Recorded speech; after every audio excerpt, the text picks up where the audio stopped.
hate me for this, guys. Please don't. But this is just me real, and I feel like it'd be unfair if I wasn't real. I hated it. I fucking hated it.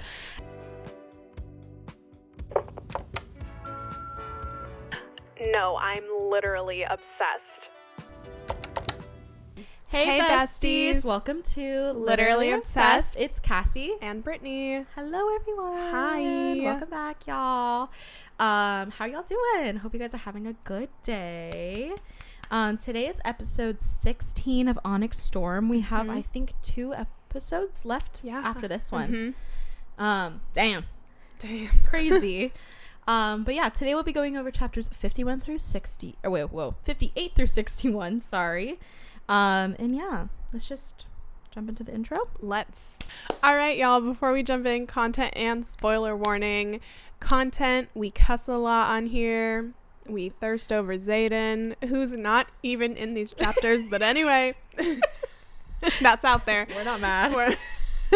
And spoiler warning, we're almost to the end, but as you all know, we will be spoiling things that are at the end of the book and recent interviews that Rebecca has done, so everything is on the table for us. Yes.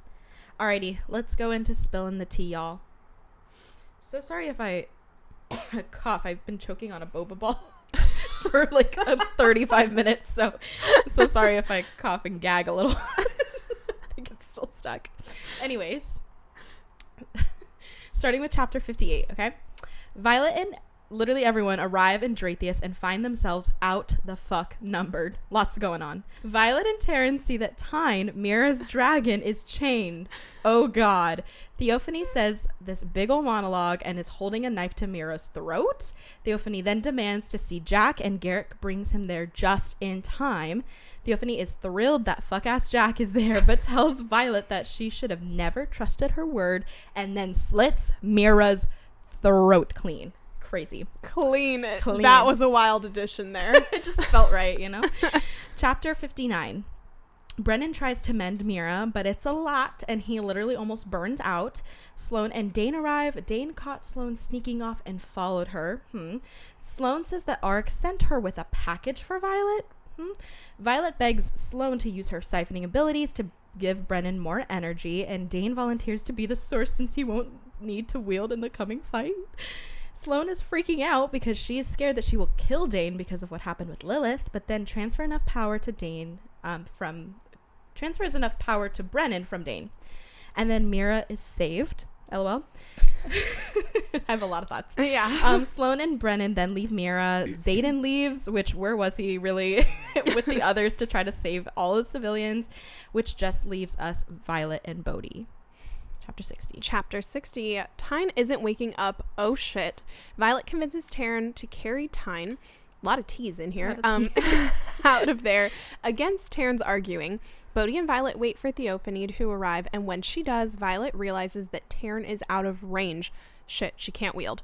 The plan goes to shit when we all realize that Theophanie is actually a storm wielder and not a lightning wielder. And then Violet realizes that we're in trouble, and even though Bodhi offers to stay and fight, Cure, if I'm saying that right, takes him away. That's his dragon. Violet and Theophanie fight, and Violet surprisingly manages to take her on as Theophanie tries to get Violet to channel. We're left off on a super strange cliffhanger, and then we get chapter 61. We're in Rhiannon's POV. What the fuck? We get insight into Rhi and how scared she is to make decisions right now, as well as some wise advice from Fierg. And rain starts, and the gang is fighting off like 17 wyvern. It's like crazy. We get to see Riddick's signet in action when he freezes a wyvern from the inside out, and then it cracks in half on impact. Crazy. And we leave off with Rhi being determined to hold the pass even in the rain. Yeah, crazy. Very wild chapter. Yeah, very wild. All right, let's go into our deep dive, starting with chapter 58. So I wanted to bring up this quote, and it says, "You are our lightning wielder, and while your life may not matter more than other riders, your signet does. You are the weapon and will have to learn to accept the sacrifice of others in your name if you want to win this war." That was Taryn to Violet. Yeah, real shit. Well, real shit, but I was going to say it sounds very Foreshadowing. Exactly. Yeah.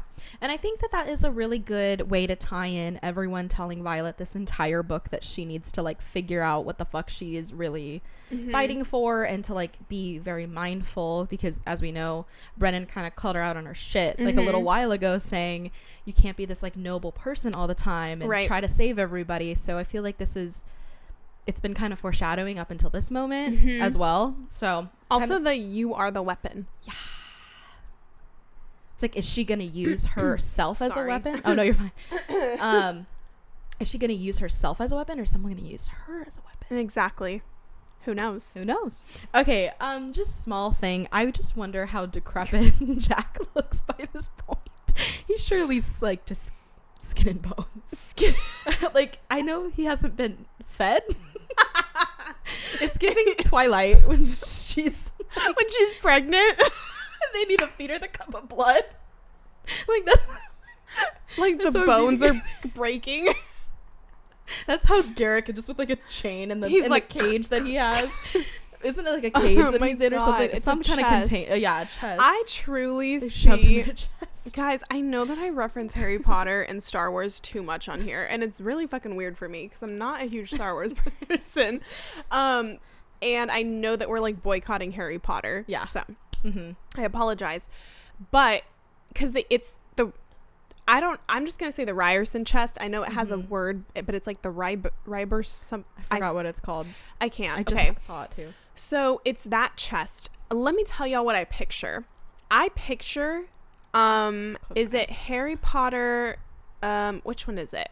And the Prisoner of Azkaban.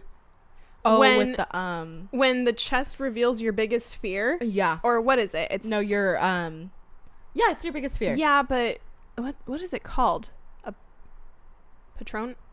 Well, they're practicing, I guess, their Patronus, right? Yeah. It shows like their biggest fear. Yeah. I'm forgetting what it's called. But it's in the class, right? Yeah, but it comes out of the chest. Yeah. He unlocks the chest and then something pops out. Exactly what I'm picturing. Yeah. I know it can't be because it's like Jack is suspended. How the fuck would he be suspended in this little treasure chest that I'm picturing? I'm picturing like it opens and he's just like levitating. He's just like shackled, like he just no. Like, Rebecca, I need more explanation here, girl. She literally had said, did she used chest or something? Yeah, and like, it's a chest. I'm just thinking, like, did we not want to say cage? Like, did we not want to say I've got to go back. I've got to go back to Iron Flame because that's when this was first introduced. Yeah. But it's just so funny. I just picture a little treasure chest. It's just like Fortnite treasure chest. You hear like a luggage chest. Oh, that's kind of more so what that's fair. Yeah. But how is he still suspended? It's got to be a big ass chest. Yeah, it doesn't make any sense. Also, how did he? I don't know. I'm sure. How did Jack's bones not break in that thing? Whatever. I don't know how decrepit Venom get. Like, if their bones can break and shit. Yeah. Who knows? Yeah. Anyways. All right. Well, I just have to say, fucking wild that Theophanie slit Mira's throat. But then jumping into the next chapter, like. It's not that I wanted to see Mira die. It's just that I was like, oh shit, this is crazy. 2 minutes later, she's fine.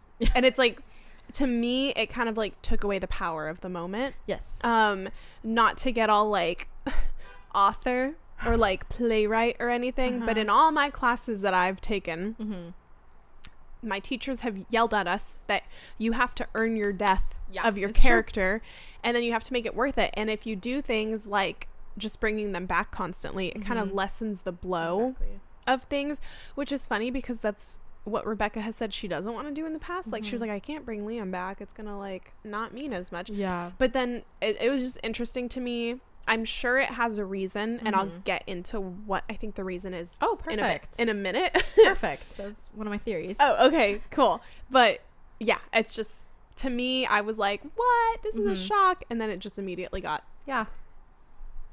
taken away. Yeah, exactly. My point is, to add on to that, is it kind of is giving like Andarna 2.0, where like the effect of them not being there just was like basically ruined like immediately. But I have thoughts as to why, which we can talk about later, but I think it's gonna be this next chapter, so yeah. I also just want to add, I don't know, even if there isn't a reason, I just don't personally see Mira even being like in danger like that. Mm-hmm. And also why Mira and like why right now, like I don't know, all very weird. So okay, so let's go into chapter 59. So I saw this theory and I agreed with it a little bit, but when they were in Zinal, or was it that they're getting gifts from Zinal, whatever, however you say it. Yeah, they were in it, right? They were in it. But also the god is called that. So Rebecca has said that everybody's gifts mean something, right? So Mira got wine, if you all remember. Okay. In Catholicism and Christianity, red wine represents blood, right? Red wine. I'm not trying to get all religious, trust me. But it's just the girls ain't. Okay. It's just It's just a symbolism. Yeah. Symbolism. And I also know that like Rebecca, she seems to occasionally put kind of like religious symbolism in her books, or at least Fourth Wing. So just an interesting theory that like maybe she was destined to die in some like tragic way by the wine. Yeah. Because I can't really think of any other reason. That's a really good... I honestly kind of forgot about her gift. I would have forgotten about her gift had I not seen that theory. Because I don't remember all of their gifts, honestly. We gotta write that down. Yeah. And remember. But that is true. Definitely. I'm gonna confirm that theory. I mean, I just can't think of anything else at this moment that the gift could stand for. So. Okay, I just also have to say... I do think that it's a little bit sketchy that Brennan was able to mend Mira. I understand that Sloane siphoned some power for him, but it's just kind of like, what the fuck? I didn't know he was this powerful, right? To like quite literally bring somebody back from the dead. Sounds evil. Right? And also, do we think it was Brennan that was able to save her? By mending her, or do we think that Malik listened to Violet, because she says that she tells Malik what Miley Cyrus, I think you Violet and Malik I got merged. Okay, she tells Malik that he can't have her, and then she says that the clouds darken slightly in acknowledgement. So was it Malik kind of like granting a wish? Or was it really Brennan like doing it, being a great mender? I'm gonna add to that list. Please. That Mira's crazy, or she's like she's working on the inside with Venom or something, and they saved her. It was all a ploy. Oh my gosh! Just gotta add the 3. It's gonna be 3 ideas of what this means. Then this is just gonna be a theorizing chapter, I think, for the both of us. Yes, because going on. So Sloane grabs Dane's wrist and she says, someone like you shouldn't have this much power. Sloane, huh?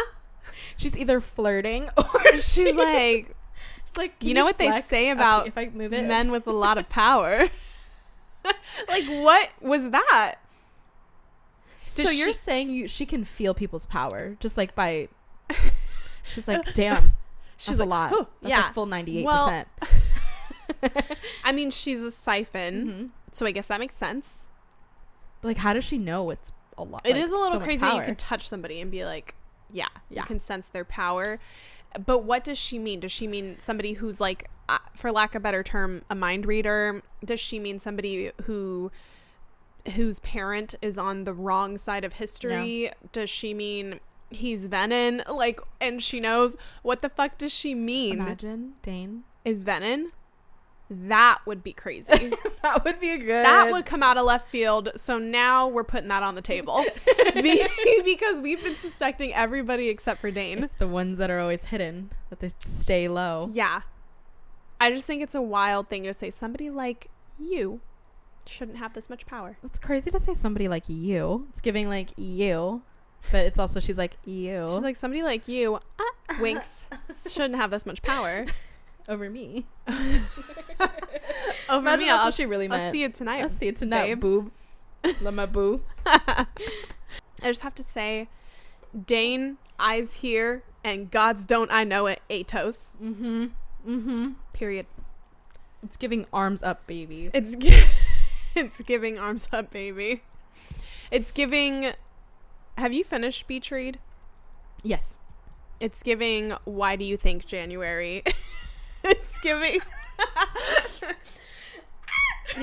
So y'all aren't ready for us when we talk about these books. I'm gonna be a new person. I just went back. I was like, I'm not highlighting enough in Great Big Beautiful Life tomorrow. In Great BBL. Great BBL. Because I've been flipping back and forth from physical to my Kindle. Mm-hmm. So yeah, I was like, I think I'm gonna have to start annotating. You should do it. That would be cute and aesthetic. It would be so cute. I don't know if I'm aesthetic, but there was a line. I'll have to see how far you are before I say it, but it was like 3 little words, and I was like, why does this do something to me right now? Like, they know how to write them. They know how to write them. They know. Eyes here. Yeah. God's done. I know it. Where, sir? I'm on my knees. He's like, eyes up here. My eyes are up here, buddy. Adding on to that, Dane's redemption arc is really good, but now that we're thinking he's venom, it would be a cool thing to see him just like redeem himself, and then just like he's like, fuck y'all, I've actually been under your nose this whole time. But I just needed to share that whole eyes here quote with you guys, just so you can like, we can feel it all together. Feel it all together again. Eyes here, Dane says, and Sloane looks his way. Pull from the excess you feel in me and push to the deficit in him. You're not a weapon of destruction. You're not venom. You're the artery power chooses to flow through your life. Damn, that's a marriage proposal. Guys, words are hard for me, and thank you, Brittany. Just shout out Brittany. I think having that took my back. A solid 2 to 3 minutes for Cassy to get that line out, and I had to say some of it for her. That's why teamwork works, guys. But anyways, just wanted to put that awesome, lovely, wholesome quote out there for you. And I hope our delivery was good. So. I do need to know more about their relationship. Yeah. When did they start dating? Have they had their first kiss? What's going on? Give us a POV. Screw Rhiannon. No, literally, I was like, we don't give a fuck about Rhiannon. Just give me Sloane. Give us Sloane. Or Dane. Yeah, cool. Just kidding. We do care about Rhiannon. I think that her chapter is here for a reason, but just done dirty. Yeah, I didn't love it. Okay. Anyway, let's move on.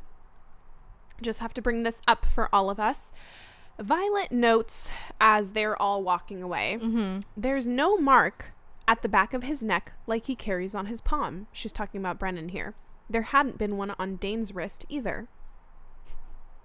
So they're both venom. So they can transfer like their relics? Like they can like move them? Well, I think she was expecting, because when Jack touched Dane, he left that handprint, which I kind of forgot about until it says that he still has a gray handprint on him. That's fucking wild. That's Imagine crazy. Like you just have a handprint. Scare the shit out of me. That's scary. Yeah. And it's gray. Ew. Is your skin just like molted? I don't know. It's nasty. But a little weird. I don't know how siphoning works, so I guess I can't say. Actually, none of those works. Maybe siphoning has never left marks on you. But I mean, it killed one. It's the mention. It's very true. I was gonna say it's the mention of the rune-shaped scar. Yeah, on his palm. That's all. Weird. It's weird. It's just weird. We always have to bring up the rune shape. Whatever. It's just weird. That's all I have to say about that. Dude, no. All right, let's go to chapter 60. I think there was some possible foreshadowing to Garrick turning venom, because Violet asks Bodhi if he would be able to carry Tyne through, obviously, his distance wielding and get Tyne out of there. And Bodhi is like, in normal circumstances, yes. But right now, he's exhausted. He's been like going back and forth and having to do all this stuff. So probably not.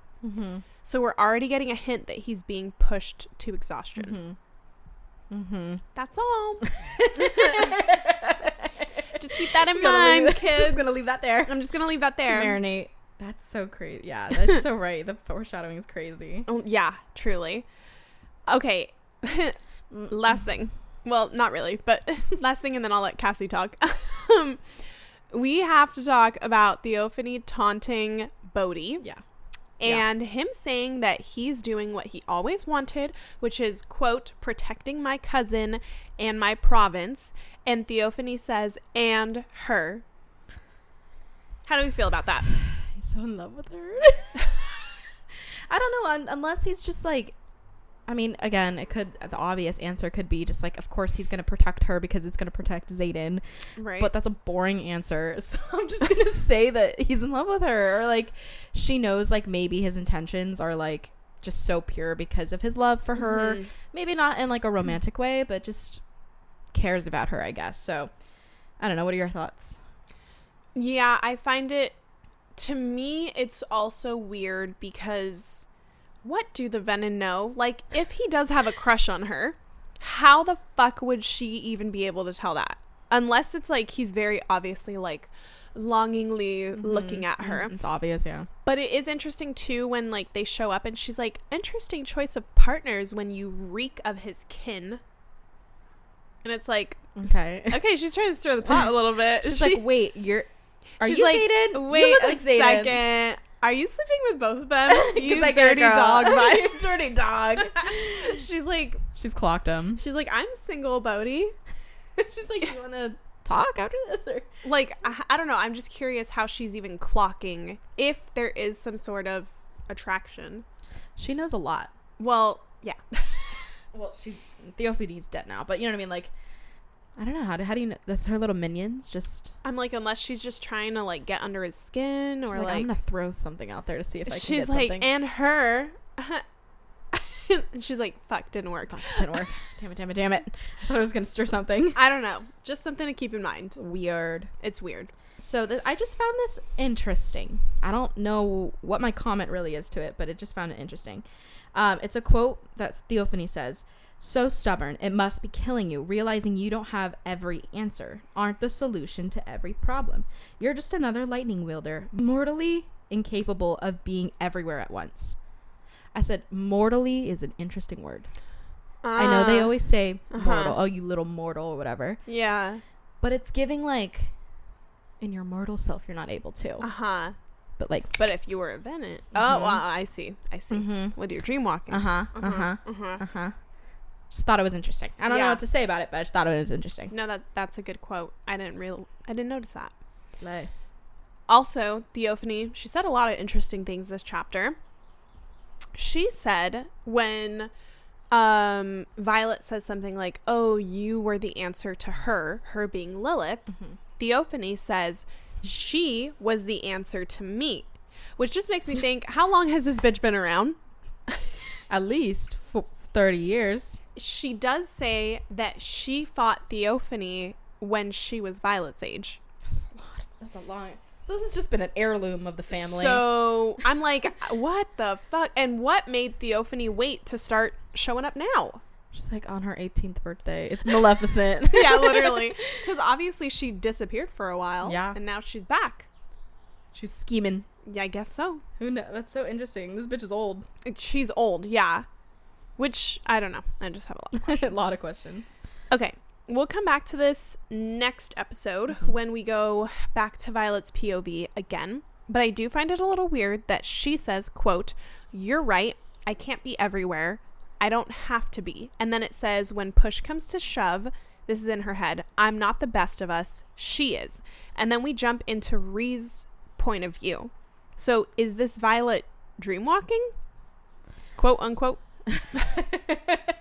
I don't know how I feel about this because I'm confused. I'm confused too. That's why I want to reflect back when we're in Violet's POV. Yeah. Because is the she's talking about Rhiannon? Or is it somebody else? Because I don't remember when Andarna comes back. Like, it's been a while since I've read, and so I truly am rereading with y'all as we're doing these episodes. So I can't remember if like, are we staring at Andarna first thing in the next chapter? It's just very weird to me either way that it leaves off with like, I'm not the one, she is, Rhiannon's chapter. Yeah. I feel like it's supposed to be more obvious to Rhiannon, but maybe there's like an underlying maybe? Yeah. I don't know. Just confuses me too. But I also want to say it's kind of giving Disney Channel. It's like, I'm not the one you want. She is. Bum, bum, bum, bum. Like that's the commercial break. That's fair. I think when I was reading it, I was like, you're right. I can't be everywhere. I'm not the best of us. She is. Okay, chapter 61. Okay, I don't know. I find this a little bit weird. Just walk with me here. Walking. The quote is, Riddick stares at the northern peak, not the path through the valley, just south of it, like he could see straight through the thing if he tried hard enough. Why did Rhiannon feel that was important to think? Important to tell us? I don't know. And I hate to be that person who is assuming everyone's venom, who's assuming everyone has second signet, blah, blah, blah. But does he have a second signet? Is that what this is alluding to? Or it could be that, you know how the dragons can like show you through their eyes. So that is a possibility too. But I just feel like it's a weird thing for her to point out. Yeah, for sure. But I don't know. It's also like, how do you know if you can see right through it? Is he just giving like a focusing stare? Well, that's what I'm guessing. Yeah. She's saying he's staring, but if that's the opening, he's staring at the cliff or whatever. Yeah. And then like right after that, she's like, Gamlin, focus or whatever. But it's just kind of, maybe it's nothing, but to me, it felt weird. It's never nothing. It's never nothing. It's never nothing. Speaking about Riddick, his power, being able to fucking slice, cut down the middle, internally, rip apart a wyvern. Yeah. That's fucking powerful. Yeah. Like, that is a way to kill somebody. Yeah. And so, or something. Actually, I'll hold off on what I'm going to say, but yeah, just wanted to say that is a little bit crazy. And then kind of steering away from Riddick for a second. I have to do my tell all about this. Oh, POV. Okay. Don't hate me for this, guys. Please don't. But this is just me real, and I feel like it'd be unfair if I wasn't real. I hated it. I fucking hated it. Yeah. And let me just tell you why. Because I think that if we are going to get any type of POV from anyone besides Violet or Xaden, this was just a lot of information that truly didn't make sense. In the moment, especially even rereading it, I was like, wait, huh? Like, I know it happens after this. I know it happened before. I was just very confused, I think, the first time I read it, because I was like, wait, was one, not expecting her point of view. You're right. Two, why Rhiannon? So that's all I kept focusing on, was like, this must be important.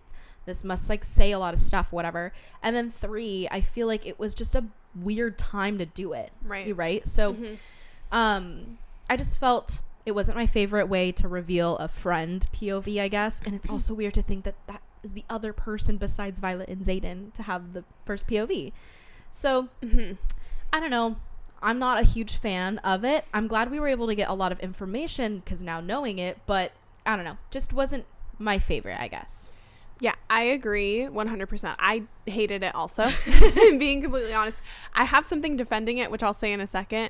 I did not like it. I know a lot of people didn't like it. Rebecca said that she had to fight, apparently, to put these POV chapters in there from like with her editor, and I get it. But she said that there is a reason, so I'm sure we'll figure it out later. I guess let me just share my reasonings, and then I'll kind of... I do think that we got great information by not being in Violet's POV, since Rebecca did say that Violet is an unreliable narrator at times. Like, I think that we got to see like how the other dragons talk. We got to see how she really is compared to what Violet thinks of her. So Violet thinks of her as like, she's so strong, she's so independent, but we see Rhiannon like second guessing herself and actually being scared and being like, oh shit, I don't know what I'm doing, right? So it's just kind of like, that was an interesting kind of thing. And then also getting to see more of Riddick's signet, which we wouldn't have gotten to see because Violet's in a different area. But I still don't really like the chapter. I agree that something about it was confusing to me. Like, even rereading it, it's like it was just written differently, which makes sense. It's a different character. And I think that that's the other thing, is like, when you're reading a book, you get so used to the character that you're reading and like the tone that they have and all of that. Yeah. And then we've kind of gotten used to like Xaden, the little chapters we've gotten. So then to have somebody kind of out of left field who has a different personality, who thinks differently, whose dragon talks differently, it is just very like, whoa, now I feel like I'm reading a different book. Yeah, exactly. You know? Yeah. And there was no like intro to this, you know, like we never have gotten something like this before. So we don't really know. We can't also really trust Rhiannon too at the end of the day. I like, mean, yeah. I don't know. I just feel it was really weird, and Imogen is like a whole new topic whenever we go through that one, but I kind of favored Imogen's one a little bit more. Yeah, I did too, more than Rhiannon's, because Rhiannon's just felt chaotic. And I think a lot of information. Also what was doing it was just dialogue between her and Fierg. Yeah.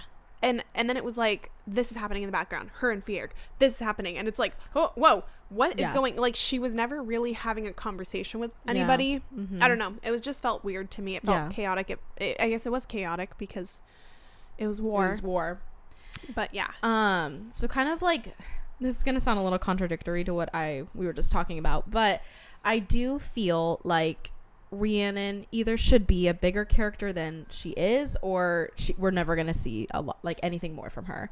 One thing about Rhiannon is I feel like I don't know why we just what's up, Rebecca, with you and Rhiannon? Do you guys got beef? I feel like this was such a random chapter because like we barely like talk about her. I'm not even lying. Compared to even like RX sometimes. I feel like we like talk about him more than Rhiannon a lot, and I just feel like she either has got to be like bigger, or she's just no more POV chapters for her. It was weird because I think this is definitely the book where we've got the least Rhiannon. Like truly, she really did not say that much in this book. She was not involved that much in this book, so then to get a POV chapter from her, it did just feel very unexpected and out of nowhere, because like we have not even really interacted with her as Violet in this book. Exactly. So I don't know, just weird. Like it would have made more sense in like Fourth Wing, when she was a lot more prominent. Exactly. All right, shall we go into our favorite quotes? Let's go into favorite quotes. Do you want to start? Sure. Okay, from chapter 59, this is from Xaden, and it says, "Only ever you." It's like his only line in it. That was like his only line. But it's kind of giving that the vibe, the arms up baby. It's giving the three little words. It's giving the three little words. Again, just another motivational life quote from Taryn. It's, "Do not blame yourself for wounds you do not inflict." Like, dang. he's always got to get it right. I'm like, I gotta tattoo that or some shit. I've just imagine I'm tatted with Taryn quotes, but no one knows. They're so inspirational. If you know, you know. Yeah. All right, and then my other one, this is Fierg, chapter 60, and it's kind of giving Disney Channel also, and it's like, "Then let us be menaces." Like, period. I didn't know he sounded like that. Here's the thing. This was like a big quote that they were sharing in promo for the book. As always with Rebecca, not how I expected it to be planned out. Like, I was like, who's gonna fucking say this? Is it Xaden? Is it Taryn? Is it what's the context? Never thought it was gonna be Rhiannon's dragon. Yeah. It's giving the like, I reach for Dane's belt buckle. Yeah. Ugh, Rebecca, stop it. She just wanted to tease. She loves to mess with us. Yeah. But I think it was a fun line. It's a little cringy. But I expected it to be a little bit more epic than it was. But I still felt the need to menaces to include it. Yeah. Okay. Thriving and theorizing. Do you want me to go first, or you don't want to go first? You can go first. Okay, I'm just gonna theorize that Violet might be able to walk into other people's perspectives or thoughts outside of dreaming, and that's why we got Rhiannon and Imogen's chapters. Maybe she's like the dragons. She can see through their eyes. That would be really cool. She's got like 20 segments. Like, why the heck not? You know, let's just throw it out there. Hope something sticks. Yeah. You know what? That just came to mind with that one. What if you're daydreaming? You're like dozing off. She's like, "Oh, hi." I don't know. I got a lot of questions about this girl's signet. Interesting. Because I feel like dream is like it could be like a pretty universal word. When you're dreaming, it could be like an intentional thought, like a goal, like mindset. Yeah. Maybe that considered a dream. I I'm sure we'll talk about this when we reach the end. And we've already talked about this, but truly, guys, I don't know where this series is going anymore. It threw me off. Like, I don't know if I ever, I feel like after the last one, it was like, oh, she's going to fight to find a cure. And like, she did, I guess. But right now, I for real don't even know where the next book is going to start off. Yeah, like, I agree. I don't know what's happening. Rebecca's going to quite literally break my heart in two if it's like 3 years later or She's something. like, everything didn't work out. Yeah, I'm I don't just know. a little baker alone. I don't know. It's really thrown me off the loop. Okay, my theory, we've already kind of talked about it, so sorry, but I just want to like dive a little bit more into Mira. Like, she's just, y'all know that recently I haven't been loving Miss Girl, and she is just really sus. And so I feel like right now is a good time to talk about it because she just got her like throat slit and she cured super quickly. I know we already mentioned that like we didn't like that reveal, but just add, I guess, like, what are our thoughts right now, adding on to like my theory of Mira being Venom anything? Like, it just feels like the timing was really interesting. Like, the fact that Theophanie was like, you bring Jack, I'll take Mira, and like, you gotta save Mira with Jack. Like, it's just, I don't know. I was trying to really read into why Theophanie would choose Mira, but I have no idea. So I was like, I guess I should just bring it to the table, but I don't know. I mean, I'm assuming she knows that like Mira is an incredibly important person in Violet's life. That's true. But I'm thinking, like, how come if Lilith had to deal with Theophanie, why did Mira not have to? That's a good question. You know, like, maybe did Theophanie not go, like, connect the dots? She does say that she didn't think she was going to fight Violet. I'm pretty sure she does make a comment like, I thought I'd fight the other sister or something. Like, am I making that up, y'all? I don't know, can't think on the top of my head, but yeah, just weird thoughts over around, like, why was Mira, like, maybe because she's not like the strongest, which is like would probably make Mira spiral, but I don't know, just very interesting. I think that that chapter wherever she was just dying and then got back to life, I was like, there's something sus. I'm smelling something stinky in the water. Yeah, and then I don't think we see her again. No. Again. Not until literally she's in the last chapter. She's in the last chapter, but that's it. This is similar to the end of Iron Flame, where she just disappears. Bitch just leaves. She loves to like get into peril and leave. I don't fucking get it. I don't know. Just a lot of weird thoughts, and she just will stay weird until she reveals her true shit, you know? Yeah. Until she's starting to be honest, because she obviously isn't. Everybody has secrets. That's why her hair is so big. Full of secrets. Okay, final jam. I put 2. One is Game of Survival by Ruel. Found it by looking at Onyx Storm playlist on Spotify. And I've heard of Ruel before, but it would just sound like a very epic song that would belong in like a fight scene. Nice. And then I think I've said this song for either Iron Flame or Fourth Wing, but it's Run Boy Run by Woodkid. I've never heard that one either.